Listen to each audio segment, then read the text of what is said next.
नमस्कार।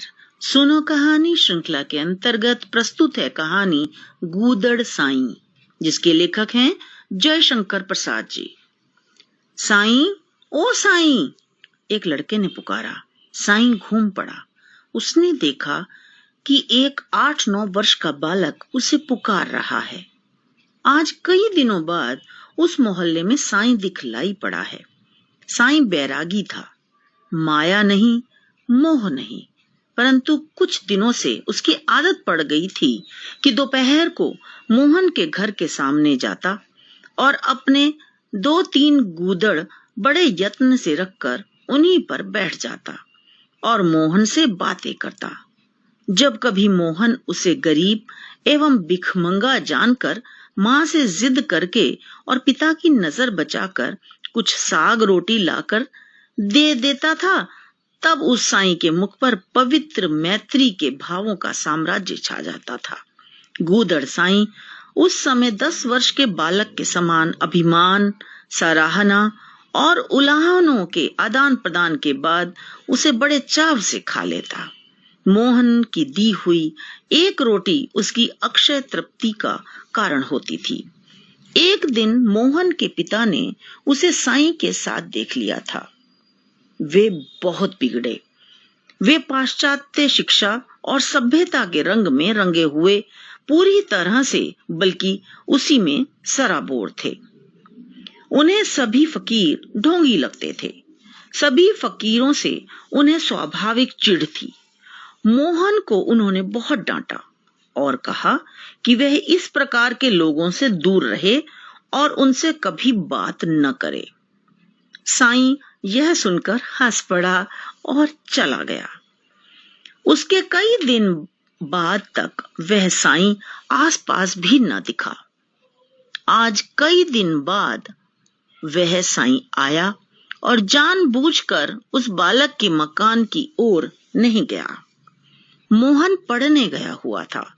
पढ़कर वापिस आते समय उसे साईं दिखाई दिया। मोहन ने साईं को पुकारा। उसकी पुकार पर साईं लौट आया। मोहन ने उससे पूछा, तुम आजकल आते नहीं? तुम्हारे बाबा बिगड़ते हैं। नहीं, तुम आकर रोटी ले जाया करो। भूख नहीं लगती है। अच्छा, कल जरूर आना, भूलना मत। इतने में एक अन्य लड़का साईं का गूदड़ खींचकर भागा। गूदड़ लेने के लिए साईं उस लड़के के पीछे दौड़ा। मोहन देखता रहा।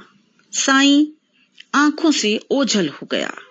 चौराहे तक दौड़ते दौड़ते साईं को ठोकर लगी और वह गिर पड़ा। सिर फटने के कारण खून बहने लगा था। साईं को खिजाने के लिए जो लड़का उसका गूदड़ लेकर भागा था, वह डरकर ठिठक गया।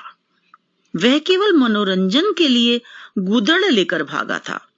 उसका उद्देश्य साईं को नुकसान पहुंचाना नहीं था। दूसरी ओर से मोहन के पिता आ रहे थे। उन्होंने उस लड़के को पकड़ लिया और उसके सिर पर चपत लगाई। साईं अपना दुख भूलकर उस लड़के को बचाने लगा। वह बोला, मत मारो, मत मारो, बच्चे को कहीं चोट लग जाएगी। साईं उस लड़के को छुड़ाने लगा। मोहन के पिता ने साईं से कहा, फिर तुम उस चिथड़े के पीछे दौड़ते क्यों थे? सिर फटने पर भी जिस साईं का रोना नहीं छूटा था, वही साईं लड़के को रोते देखकर रोने लगा। उसने मोहन के पिता से कहा, मेरे पास दूसरी कौन सी वस्तु है जिसे देकर इन राम स्वरूप भगवान को प्रसन्न करता? तो क्या तुम इसीलिए गूदड़ रखते हो? इस चिथड़े को लेकर भागते हैं भगवान और मैं उनसे लड़कर छीन लेता हूं, रखता हूं, फिर उन्हीं से छिनवाने के लिए, उनके मनोविनोद के लिए। सोने का खिलौना तो उचक्के भी छीनते हैं, पर चिथड़ों पर भगवान ही दया करते हैं। इतना कहकर बालक का मुंह पोंछते हुए मित्र के समान गलबाही डाले हुए साईं चला गया।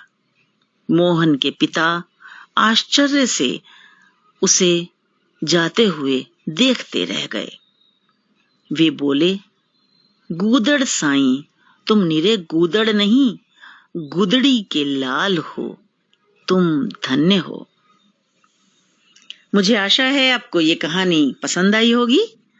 इस कहानी को लाइक करें, दोस्तों के साथ शेयर करें और हमारे चैनल को सब्सक्राइब करें।